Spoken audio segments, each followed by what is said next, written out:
lot of pressure. And he never brought it to set. Fighter jets screaming past at 500 miles per hour.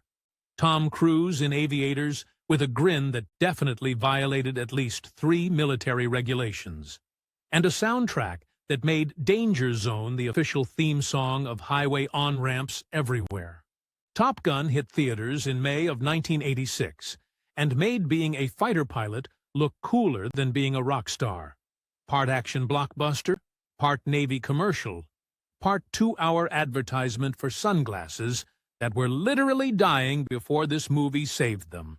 Tom Cruise played Lieutenant Pete Maverick Mitchell, a pilot who had way more swagger than sense. Anthony Edwards was Goose, the best friend whose ending still makes grown adults cry into their popcorn. Kelly McGillis played Charlie, the instructor who somehow found Maverick's creepy bar serenade charming instead of restraining order-worthy. And Val Kilmer, who's still alive despite what that intro might have suggested, turned a teeth snap into a career-defining character moment. Directed by Tony Scott, produced by Don Simpson and Jerry Bruckheimer, Top Gun made $357 million on a $15 million budget. Read that again. $15 million total. Today, we're going inverted for 15 facts that'll change how you watch this movie. Before we buzz the tower, smash that like button and subscribe to TV Time Capsule for deep dives into the movies that shaped the 60s to 80s. Now, let's hit the afterburners with number 15. Number 15. A magazine article launched a $350 million blockbuster. In May 1983, journalist Ehud Yoneh published an article in California magazine called Top Guns. Not a screenplay, not a pitch, just a magazine feature about real Navy pilots going through the actual Top Gun program at Miramar. Yoneh embedded himself with 2 aviators for 5 weeks, watching them push $38 million jets to the edge while competing for nothing but bragging rights. The article had this line that stuck with producers. The need for speed is like a drug. Sound familiar? Don Simpson and Jerry Bruckheimer, who were both apparently very familiar with drugs at this point in their careers, read it and saw gold. They bought the rights within 60 days. Then nobody wanted to make it. David Cronenberg passed. John Carpenter said no. Paramount executives called it a movie about guys in planes. Like that was somehow a bad thing. Simpson and Bruckheimer burned through 5 writers before Jim Cash and Jack Epps Jr. finally cracked it. And here's where it gets messy. Fast forward to 2022. Yoneh had passed away, but his widow and son noticed something interesting.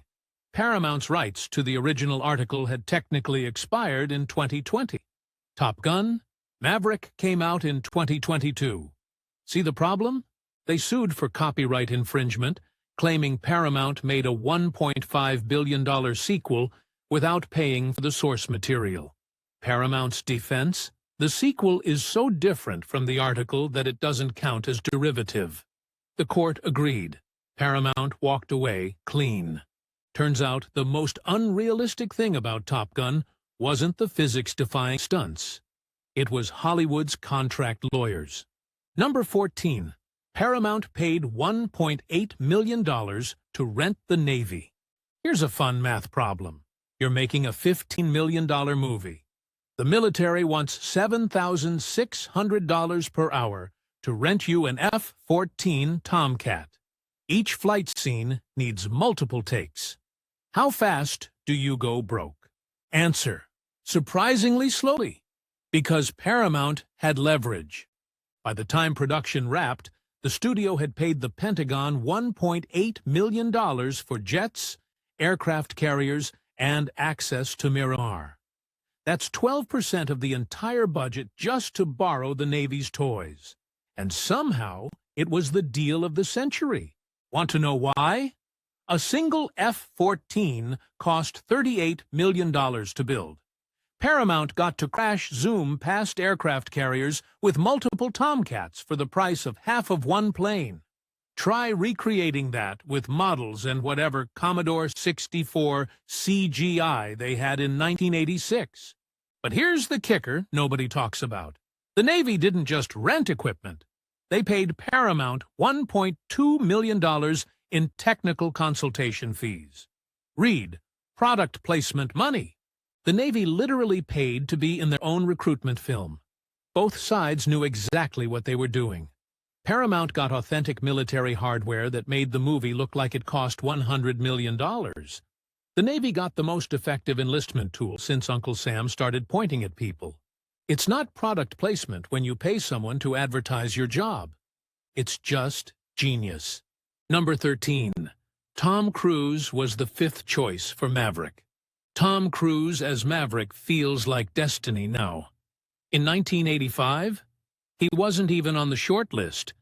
Matthew Modine was choice number 1. Fresh off Birdie, Hollywood loved him. He read the Top Gun script and called it Pentagon propaganda. Hard pass. Patrick Swayze wanted it, but was locked into Youngblood. Emilio Estevez said no because playing second to a jet felt like a downgrade after The Breakfast Club. John Cusack was 19 and looked 15. And yes, Scott Baio, Chachi from Happy Days, got a serious look. Imagine Chachi saying, "I feel the need for speed and try not to laugh." Tom Cruise was pick number 5. Maybe 6 if you count the week they considered Michael J. Fox. His first audition was a catastrophe. Cruise was deep into filming Legend, which meant long hair, pale makeup, and costumes that looked like a fantasy LARPer's fever dream. He walked into the audition looking like he'd gotten lost on the way to a Ren fair. Producers couldn't even finish the read. They thanked him and moved on. Second audition, Cruise showed up in a leather jacket and Ray-Ban aviators he'd bought that morning. Different person. Don Simpson allegedly stood up and said, "Stop. That's him. That's Maverick." Cruise signed for $2 million. Not bad for a 23-year-old. Except he negotiated 0 back-end points. No profit sharing. Top Gun made $357 million worldwide. Cruise's check stayed at $2 million flat. He missed out on an estimated $25 million. After Top Gun, Cruise never signed another contract without back-end. The role that made him a megastar also gave him the most expensive education in Hollywood accounting. Number 12. The cockpit scenes were shot in a parking lot. Those white-knuckle cockpit scenes where Maverick's face is dripping sweat under 7 Gs of pressure. Shot in a parking lot behind Burbank Airport with a guy standing off-screen spritzing Tom Cruise with a water bottle. Not Miramar. Not even close to a jet. Burbank. Tony Scott wanted everything in real F-14S, authentic audio, authentic vibrations, authentic terror. One problem. Between the engine roar, wind scream, and radio static, you couldn't understand a single word the actors said. The Navy was willing. The actors were game. The audio was garbage. So the production built a replica F-14 cockpit, mounted it on a gimbal, a fancy motorized platform that shakes on command, and filmed in front of blue screens with guys manually rocking the rig back and forth. Every time you see Maverick straining against G-forces, that's Tom Cruise on a mechanical bull for pilots, while a PA sprays him like a misbehaving cat. Now, the actors did fly in real F-14ES once, for the experience. Tom Cruise got violently airsick on flight number 1. The pilot's call sign? Bozo. Not a joke. An actual Navy pilot named Bozo took Tom Cruise up and put him through every barrel roll and split S in the book. Cruise puked within 15 minutes. Val Kilmer threw up. Rick Rossovich threw up. Kelly McGillis went up exactly once, came back the color of old lettuce, and said, "Never again." Only Anthony Edwards never got sick. Goose had an iron stomach. But here's where it gets wild. All those exterior shots, the jets chasing each other through the sky, the cockpit reflections, the horizon spinning, 100% real. Real Navy pilots flew real dogfight patterns, while cameras bolted to a Learjet and an A-7 intruder filmed everything. One of those pilots was Scott Altman. He flew the buzzing the tower scene. 9 takes, 9 separate times, screaming past the Miramar control tower at illegal altitude, while Tony Scott yelled faster over the radio. Altman also flew the inverted sequence. When Maverick flips the bird at the enemy pilot, that's Scott Altman's middle finger, not Tom Cruise's. Years later, Altman became a NASA astronaut and commanded 2 space shuttle missions. The guy who broke flight rules for a movie went on to command spacecraft. Only in America. Number 11. The volleyball scene cost $50,000, and Paramount wanted it deleted. Tony Scott didn't film the volleyball scene to advance the plot. He filmed it because shirtless men covered in baby oil looked good in magic hour sunlight, and he'd spent a decade directing commercials that sold products based purely on vibes. The scene cost $50,000. 3 days of filming. PAs with spray bottles constantly misting the actors with water and oil to get that glistening golden hour sheen. The goal? Make Navy pilots look like they'd just stepped out of a Soloflex ad. Paramount executives watched the dailies and lost their minds. We're making a fighter jet movie, not a cologne commercial. Cut it. Scott refused. He knew exactly what he was doing. The movie needed something for the audience that didn't care about MiG-28s and couldn't tell an aileron from an elevator. He delivered 90 seconds of pure homoerotic 80s testosterone set to Kenny Loggins. It became one of the most iconic scenes in the film. Here's what nobody mentions.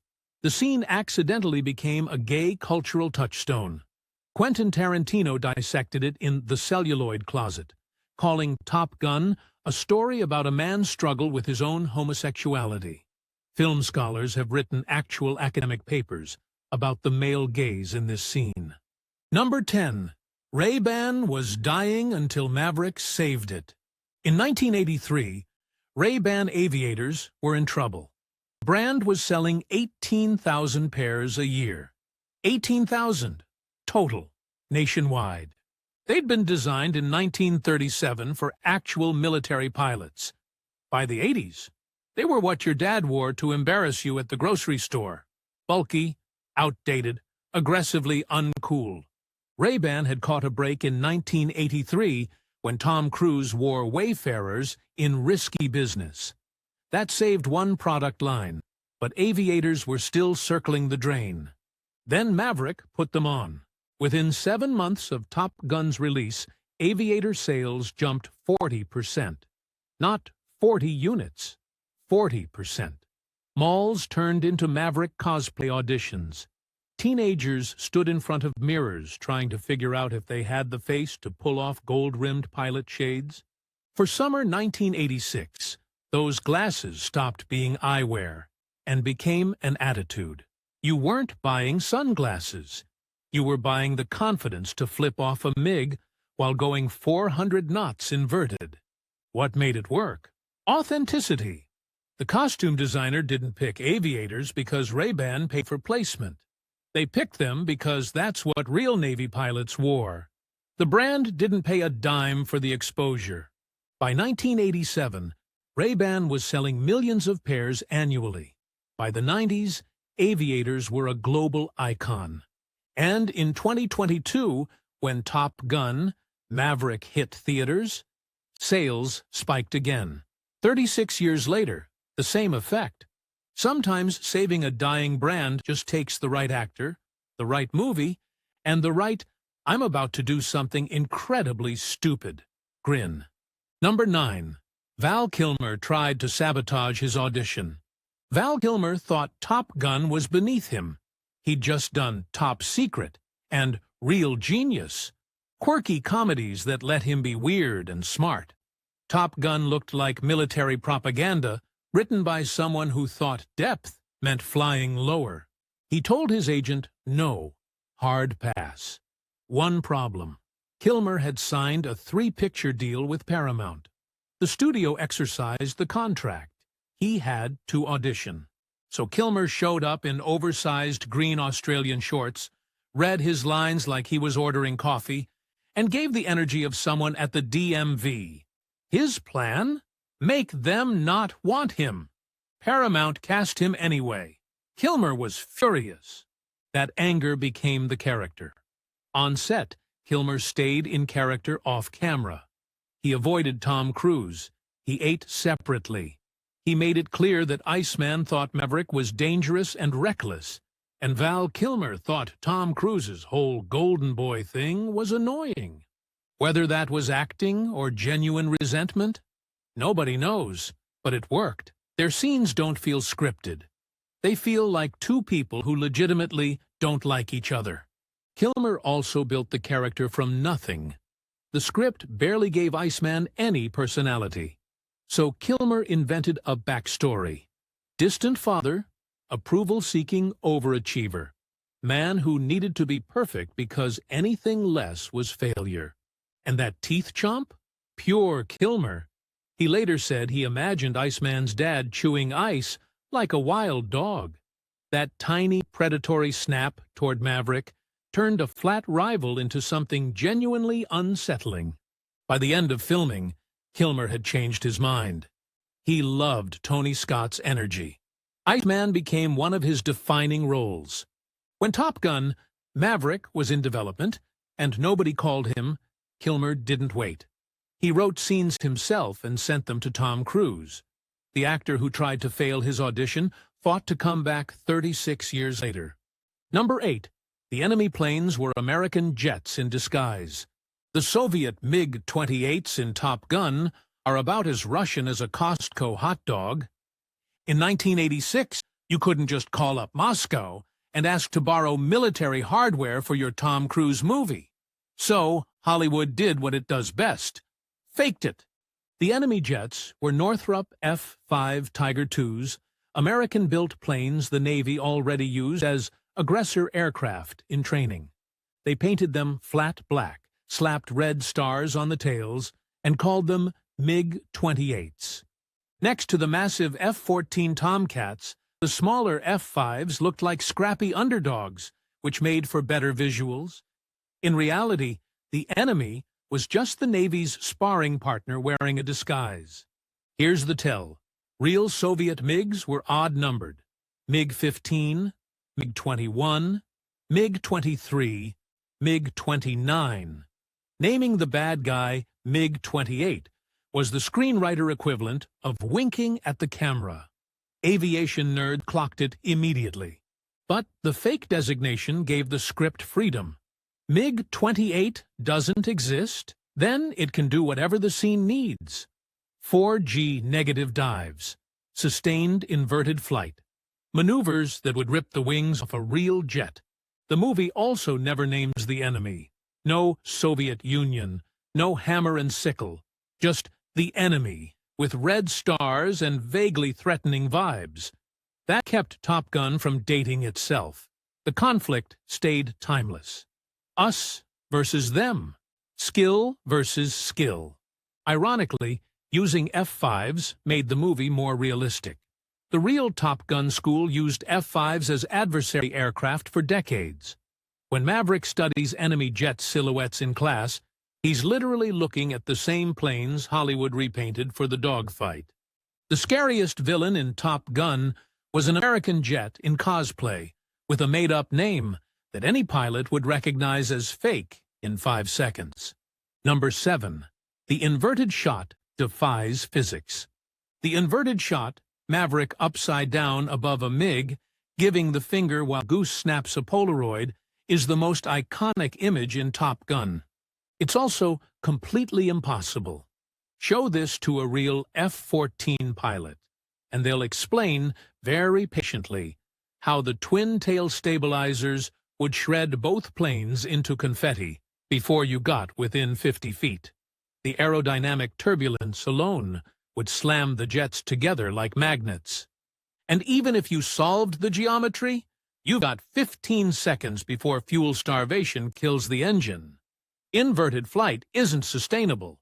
You'd flame out and drop like a $38 million lawn dart. So how'd they shoot it? They lied beautifully. According to Dave Baranek, a real Top Gun instructor who flew for the film, the F-5 pilots playing the MiG crew flew alongside a camera-equipped Learjet. On cue, they looked up and acted terrified. There was nothing above them. The inverted F-14 was added later via optical effects, one of maybe 3 composite shots in the whole movie.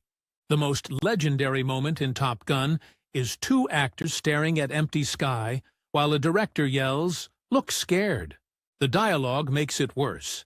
Maverick brags about a 4G negative dive.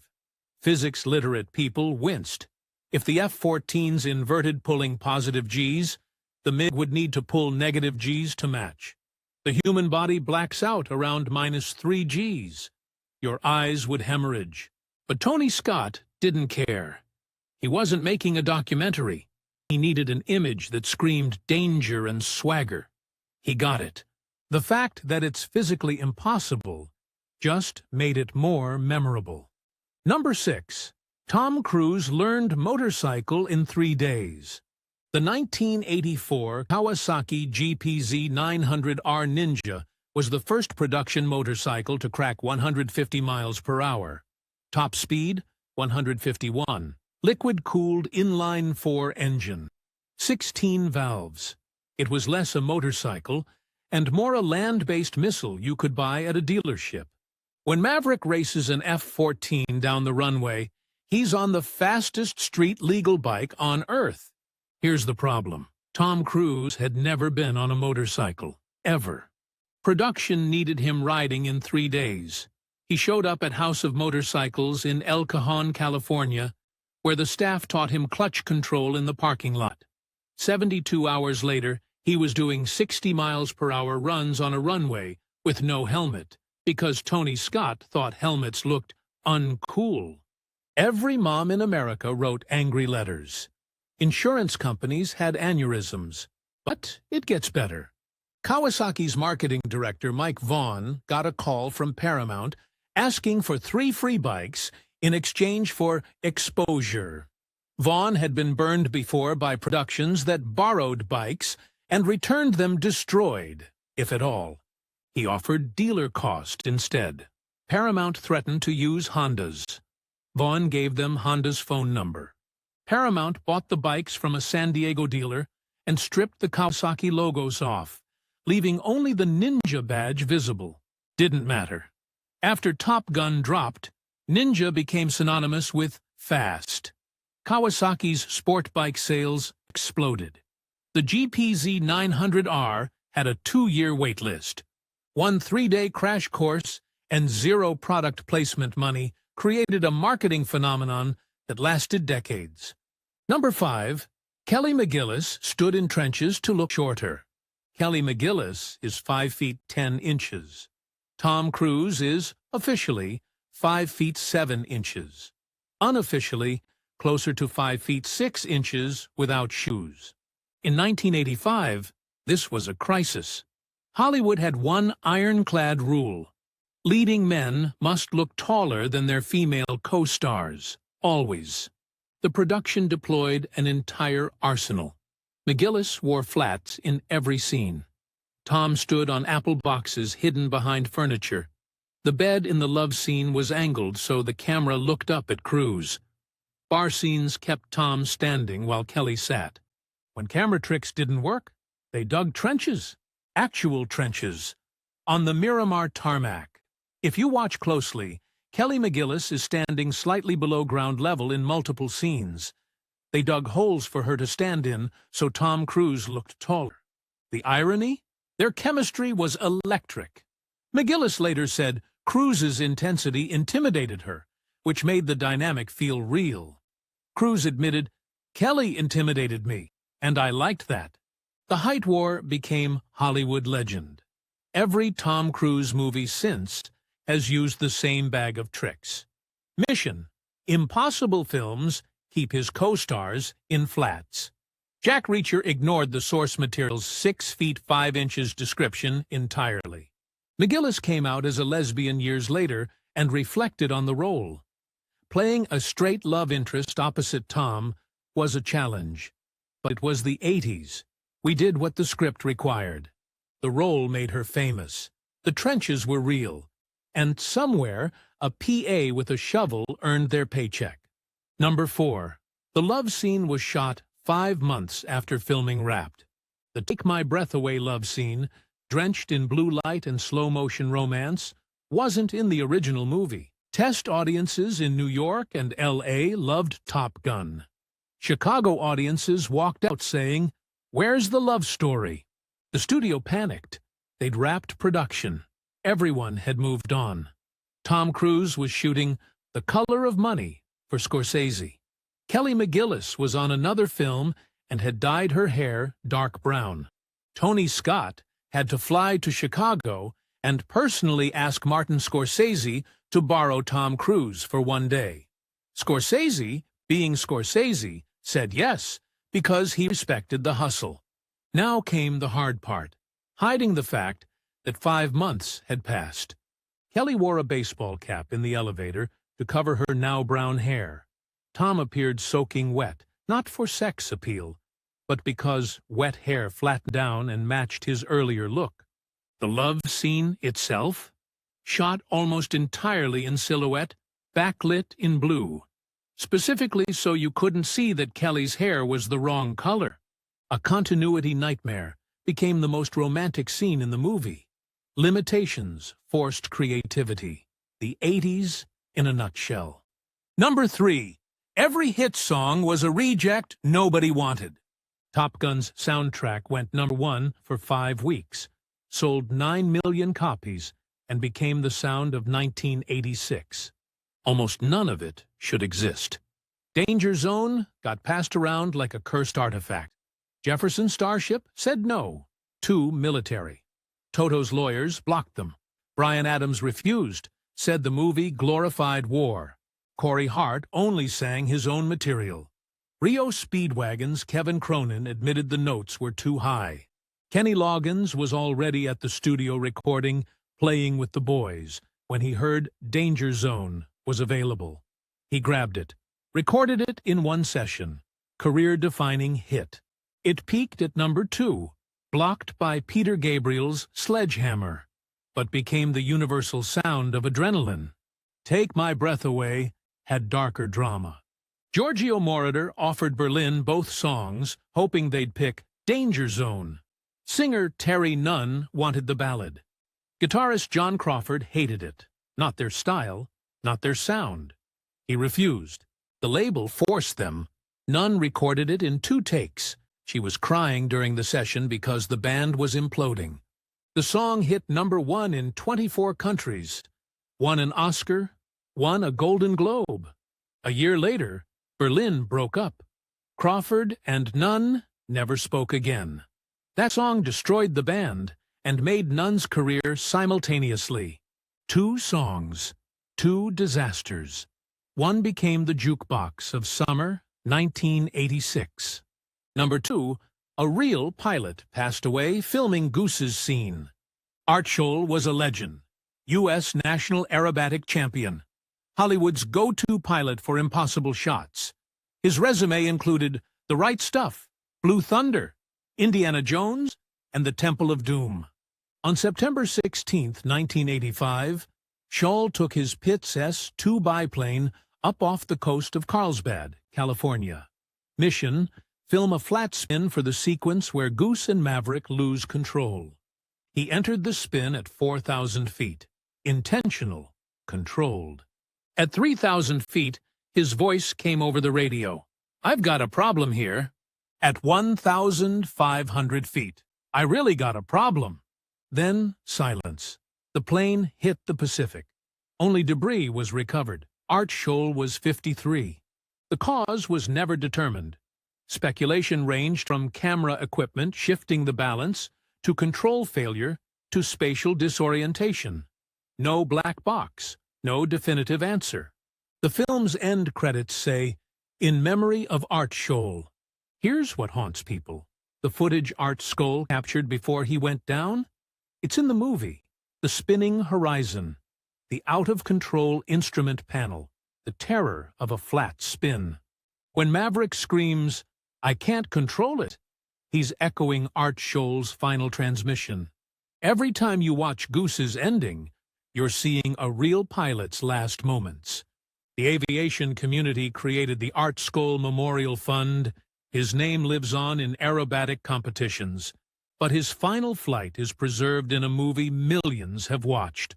Most without knowing the man who captured it never came home. Number 1. The Navy paid to make their own recruitment film. In summer 1986, if you walked out of a Top Gun screening, you'd find Navy recruiters in the lobby handing out pamphlets. Not a coincidence, a strategy. They caught you right as the credits rolled, adrenaline still pumping, ears ringing from jet noise, 100% convinced that flying an F-14 was the coolest job on Earth. It was the most aggressive career fair in history.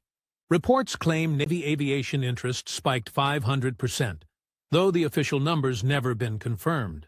What we know for sure, Lieutenant Commander Laura Marlowe told the LA Times that 90% of new applicants that summer had seen Top Gun. Overall enlistment jumped 8%. But raw numbers miss the bigger picture. Top Gun didn't just boost recruitment, it rebranded the entire military. Less than a decade after Vietnam, the armed forces had an image problem. Top Gun erased it in 2 hours. Suddenly, the Navy wasn't about questionable foreign wars. It was about skill, speed, and being the best. For a teenager in 1986, the line between movie and career opportunity was invisible. And here's the kicker. The Navy paid for this. They didn't just rent equipment for $1.8 million. They paid Paramount $1.2 million in consultation fees. They paid for product placement in what was functionally a 2-hour recruitment ad. Both sides won. Paramount got a blockbuster. The Navy got a generation of recruits. Top Gun played at Navy recruitment events for decades. And when Top Gun Maverick dropped in 2022, the Navy ran the same playbook. Recruitment spiked again. 36 years later, Maverick's still doing exactly what he was designed to do. Make the most dangerous job in the world look like the only one worth having. And there you have it. 15 insane facts about Top Gun you never knew. From a magazine article that accidentally birthed a franchise to a Navy recruitment scheme disguised as a blockbuster. From Val Kilmer sabotaging his own audition to a legendary pilot who gave everything for one shot. From fake cockpits in Burbank to real astronauts breaking the rules. From trenches dug for Kelly McGillis to a sunglasses brand saved from extinction. Top Gun wasn't just a movie. It was a cultural reset button. Which fact shocked you most? Drop your thoughts below. And tell us, what's your favorite Top Gun scene? And while you're down there, hit that like button and subscribe, because we break down your favorite retro movies and TV shows every single week. All right, let's fly into the danger zone. See you in the next one.